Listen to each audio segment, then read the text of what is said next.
আজকে রান্না করছি ইয়েলো রাইস। এইজন্য আমি ১ম এ তেলে একটা তেজপাতা আর ২ টা লং দিয়ে দিলাম। আমি এটাকে তেলটাকে বেশি গরম করতে হবে না। দিয়েই সাথে, সাথে আমি পরিমাণ মতো লবণ আর দিব গাজর কিউব করে কাটা আর পেঁয়াজ। ভাজতে হবে না। এই মনে করেন কয়েক সেকেন্ড ভাজার পরে তার মধ্যে দিয়ে দিব পানি।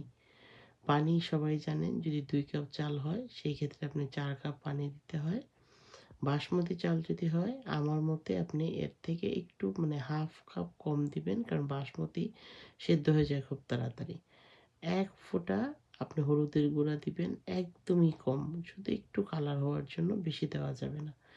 পানি ভালো করে ফুটে উঠলে ধুয়ে রাখা চাল দিয়ে তার মধ্যে একটা চিকেনের স্টক দিয়ে দিয়েছি। আপনি চাইলে এভয়েড করতে পারেন। আর আমি দিচ্ছি ঘি। কিন্তু ঘি না দিয়ে বাটার দিলে কিন্তু এই রান্নাটা বেশ মজা হয়। ব্যাস রেডি।